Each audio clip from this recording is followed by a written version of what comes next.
আসসালামু আলাইকুম ওরহমতুল্লাহি বরকাতুহ।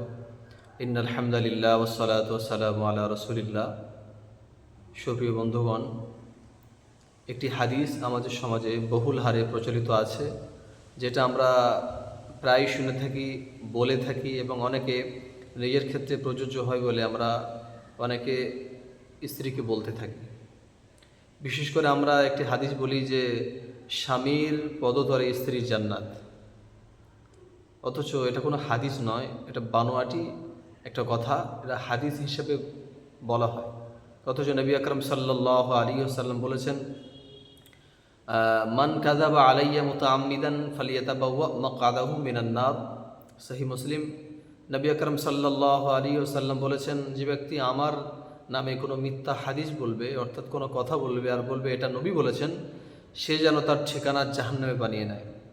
অতএব কত ভয়ানক কথা, যেটা হাদিস নয়, অথচ সেটাকে যদি আপনি হাদিস বলে চালিয়ে দিই, তাহলে কিন্তু ঠিকানা বাত্তার হবে, খারাপ হবে।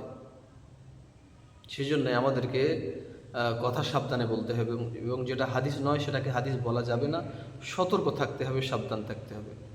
হাদিস হলো এটাই যে আল জান্নাতু তাহতা আকদামিল উম্মাহাত। আল জান্নাতু তাহতা আকদামিল উম্মাহাত, জান্নাত মায়ের পদতলে। অতএব পিতামাতার সেবা যত্ন করলে, মায়ের সেবা শুশ্রূষা করলে, তার সন্তুষ্টি অর্জনের মাধ্যমে আল্লাহ জান্নাত দান করবেন, খেদমত করলে, সেবা করলে।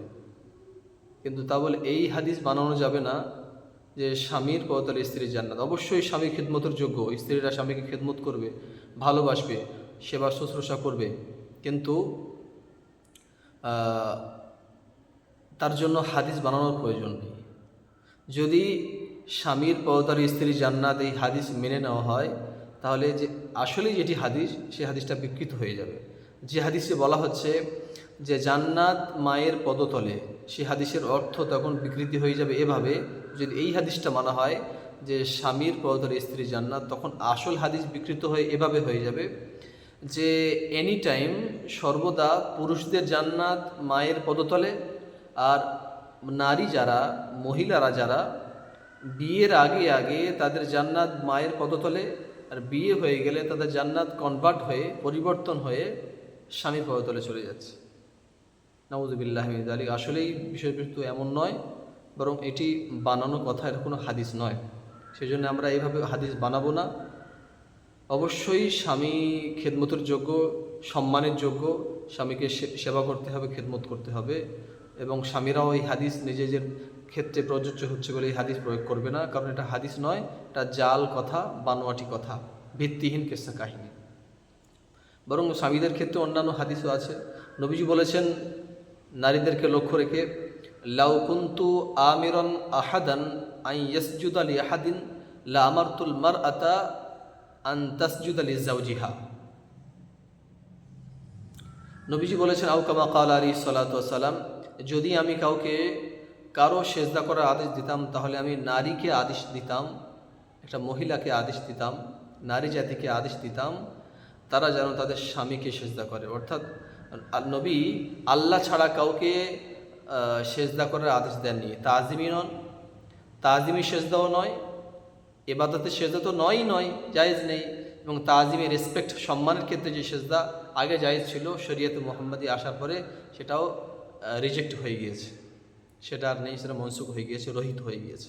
অতএব আল্লাহ ছাড়া কারো তাজিমের সেজদাও করা যাবে না, ইবাদতের সেজদাও করা যাবে না। এই হাদিসে নবীজি নারীদেরকে বললেন যে স্বামীদের মান, সম্মান, ইজ্জত এতটাই উঠছে, যদি আল্লাহ তাআলা কাউকে আল্লাহ ছাড়া কারো সেজদা করার আদেশ দিতেন, তাহলে নারীকে আদেশ করতেন নবীজি তারা যেন তাদের স্বামীকে সেজদা করে। অর্থাৎ স্বামীর মাকাম, স্বামীর মর্যাদা, সম্মান অনেক অনেক বেশি। এই হাদিসগুলো প্রয়োগ করা যায় এবং একে অপরের হকও আদায় করবে। যাই হোক, আল্লাহ তাআলা আমাদের সকলকে